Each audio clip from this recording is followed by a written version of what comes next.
EA Sports FC is finally here, and with this new trailer, there's so many things that you've missed. For example, did you notice that we now have confirmation of men and women as part of FIFA? This has been heavily leaked before this trailer. However, now it's pretty much confirmed that both men and women are going to be part of Ultimate Team. I'm not too sure about this idea. Maybe it'll be good, maybe it won't be. Let me know down in the comment section. And whilst you're down there, if you drop a like on this video and subscribe if you're new, I'll give away a free copy of EA Sports FC.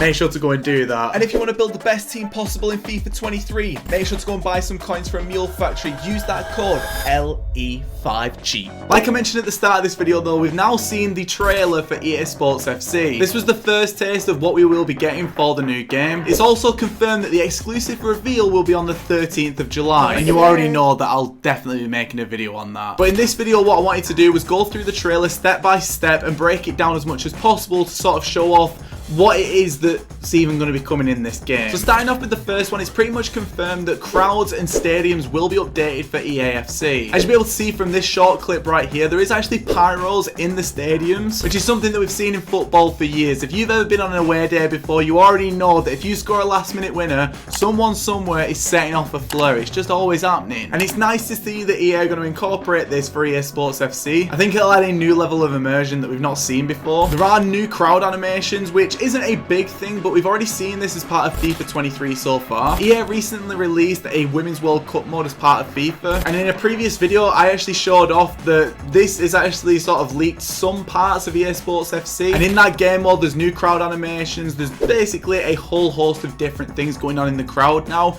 mixed crowds, new animations, and so much more. Go and play that game mode if you've not already. You may as well start practicing with women footballers because they're going to be part of Ultimate Team. Moving into the next one, it's going to be talking about the cutscenes that we saw all throughout the trailer. Now on the face of it, it looks like that this is going to be just run-of-the-mill stuff. This is just what's part of the trailer, but in my opinion, this isn't going to be the case. We can already see that there's new cutscenes including team meetings. This could be in between games or maybe at the halfway point in different kickoffs. I'm really not too sure. We've also seen different team meetings for the women's football as well. Hopefully we'll see a mixed version of that for Ultimate Team. We also saw some in-tunnel interviews with players like Vinicius, and we also saw it with some women footballers, with Sam Kerr getting involved in that one. I'll be honest, this bit I did actually quite like. I thought it was pretty funny. But overall, it looks like there's a ton of new cutscenes. Now, in terms of these cutscenes, there's one thing in particular these cutscenes have been based on that we need to talk about. So back a few years ago, EA introduced something called Hypermotion. Hypermotion was the new game engine that FIFA was going to be based on. However, for EA Sports FC, it doesn't look like that Hypermotion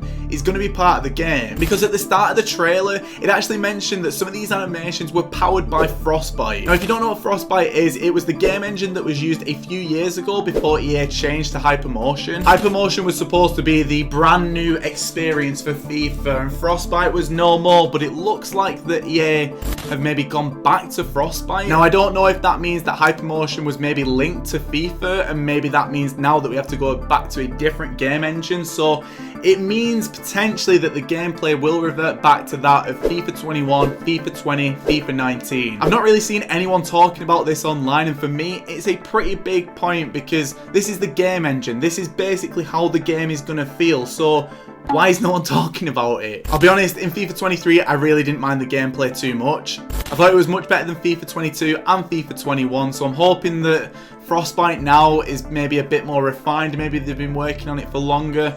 I really don't know. Some of the things that it was able to produce though in this trailer looked absolutely insane, and I wanted to talk about some more of the cutscenes from the trailer. For example, this one of McAllister signing for Liverpool looks absolutely sick, and I'm hoping that this means that there's going to be even more cutscenes both in career mode and in other game modes. And whilst I was trying to sort of find more and more cutscenes, I found one thing in particular which I feel is absolutely massive and potentially the biggest thing from this trailer. And it is actually the fact that you will be able to see the UEFA branding in the background in this trailer, which points to one thing and one thing in particular, that EA and UEFA have an agreement for EA Sports FC, which is perfect because it means that we're going to get the Nations League, the Europa League, the Champions League, and potentially licensing for a little competition that's taking place next year, the UEFA Euros. I've already talked about that this is going to be a possibility for EA Sports FC, but in my opinion, seeing this kind of branding as part of the trailer is a big step forward and almost confirmation that we're going to see this as part of EA Sports FC. I feel like if the relationship between UEFA and EA wasn't as strong, they wouldn't include it as part of the trailer. This is the first reveal and it's in the background. Nothing in this trailer has been put there by accident. It's all been put there on purpose. Going back to a few points that I was making earlier about the confirmation of men and women, I actually did a bit more deep diving in terms of the marketing material that we got around this game, and here's what I found. So starting off with the first one, Mia Hamm is actually going to be the first icon as part of EA Sports FC. I'll be honest, I've never watched her play football.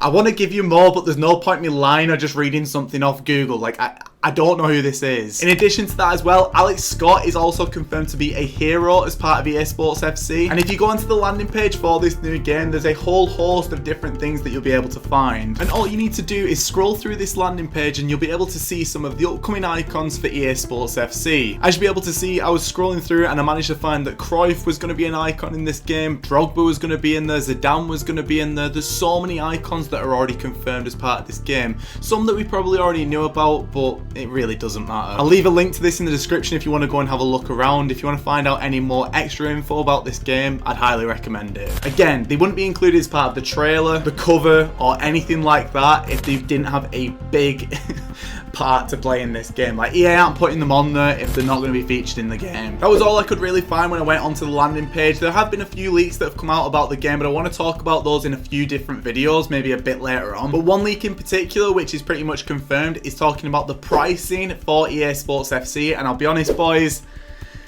yeah, it's not looking good. Previously, I reported that this game could be free based on some of the leaks that I'd found, and that's not going to be the case. The game is actually going to receive a 20% increase there or thereabouts for the new game, meaning that the standard edition of the game on old gen consoles is going to be $59.99 regardless of where you're from, and the standard edition on the new gen is going to be $69.99 again regardless of where you're from, and the ultimate edition is actually going to be $99.99. £100 for a football game that has in-app purchases. EA, you are killing me. I was really hoping that this would be maybe a new game where we have a free-to-play game, similar to like Call of Duty, and the in-game purchases would be the main thing that EA would be focusing on in order to generate revenue, but it's looking like that we're going to still have to pay for the game and get in-game purchases. I'll be honest, I'm really apprehensive for how expensive this game's going to be overall, and I don't know, man. I hope that EA don't mess anything up any more than they need to. Out of all the things in the trailer though, I'm pretty excited for the game, but let me know in the comment section, what did you find, which is actually pretty good. And if you want to find anything more about EA Sports FC, make sure to click this video right here and go and check it out. Oosh.